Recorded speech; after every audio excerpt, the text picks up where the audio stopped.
and new NRL 360 regular, mind you, Damien Cook joins us now. Cookie, how did you rate the team's performance on Friday night against Penrith? Oh, to be honest, mate, it was a pretty poor performance with execution. You know, there was a lot of effort there. There's no doubt about that. But the big issue for us, even against the Warriors as well, is execution.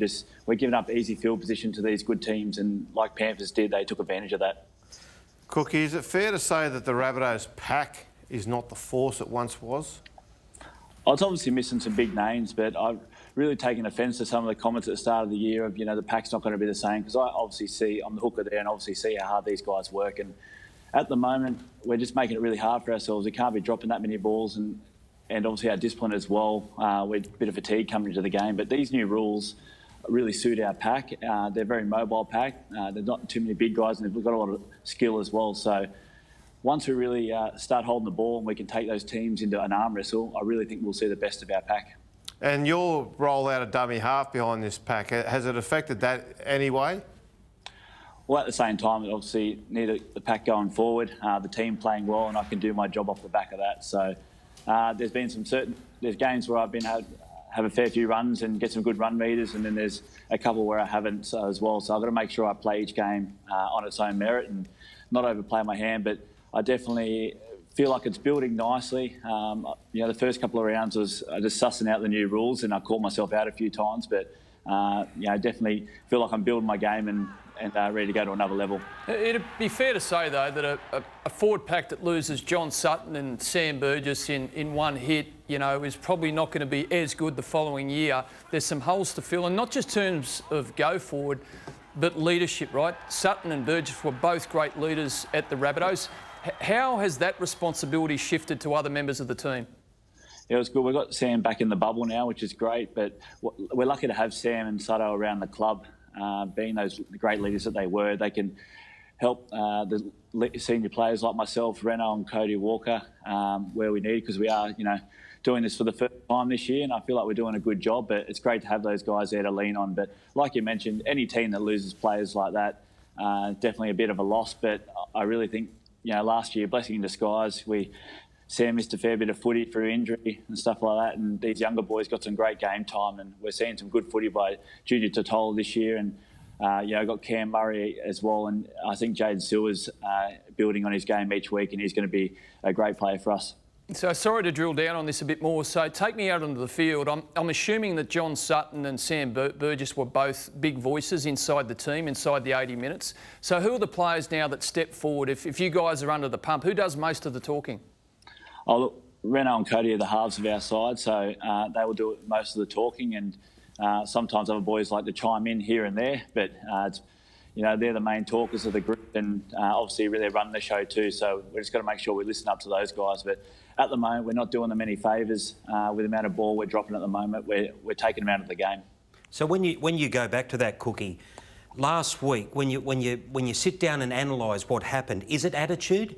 For all those dropped balls and not kicking out on the full and the simple mistakes that you say is letting the side down, what's the reason for that? Yeah, it's a hard one. It's obviously with the individual that makes those mistakes, but it could be a slip of the mindset at that time of the game, and yeah, that's where each individual player's got to be better to do their part for the side. So, you know, I can't fault the effort. That's definitely and Wayne can't fault the effort either. But at the moment, we're just making it harder for ourselves. On the weekend against Penrith, we gave them that game. We gave them too much ball, and we didn't take advantage of our opportunities as well. So definitely the positive take out of that is they only just beat us in the scoreboard. Cookie, you spoke last week on the show about how brutally honest Jason Demetriou can get in the video sessions. And I just want to know how he handled the Trell Mitchell this week in the video sessions. I think we all copped it a little bit, and mainly the spine. For us this week moving forward, we're going to take our opportunities when we can. There was just, which could come down to fatigue because we weren't holding the ball and having to defend too much as we did. But once we got into good field position, there was times where we just didn't take our chances, and that's what the good sides are doing at the moment. But as a whole, you know, for Latrell, I think he just had one of those unlucky games. He was returning the ball well. We saw when he dropped the ball a couple of times, it was actually almost breaking the line or bumping tackles as well. So just an unlucky night for him, mate. I spoke to Alex Johnston yesterday, Cookie, and he told me that the club had basically said that there won't be room in the salary cap for him to stay next year. And he was in no way angry, but he was gutted because he wanted to be a one-club player and he was a South Sydney junior. How did the boys handle that at training? Like, did you know of it at the time, and how's everyone received him since then? I think everyone found out this morning, mate, and I'm really good mates with AJ, and he's done a great job for this club. But it's the brutal part of our sport is that, you know, the salary cap that we have and the contracts come outdated at some stage, but you know, there's no saying that that can't change. You know, if we go on to win the premiership this year and he's one of the top try scorers, you never know. The club might change their mind if that's their stance on it. I'm not sure if it's they've quoted that or anything, but he's done a great job for his club, and I'm really close with him. And I'm sure, as you can tell at the moment, he's putting his best foot forward at the moment. He's playing some really good footy on the wing. So let's just shift focus off the Rabbitohs, and I'm pretty sure that you've seen in the news that there's this idea being floated that the Kangaroos play the All Blacks in some sort of super cross-code game. Your coach has come out and said it could be the greatest thing since State of Origin. Your CEO described it as a brain fart. Who's Damien Cook supporting?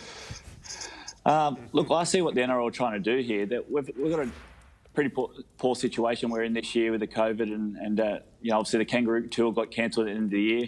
I see they're just trying to make the most of a situation and take advantage of that. So I'm still unsure how the game would actually work. I haven't actually read up too much on the rules and how it fits both sides, but yeah, you wouldn't knock back that opportunity either. All right, well, this is officially welcome to the NRL 360 family. It's great to have you on board. Good luck on Sunday, and we'll chat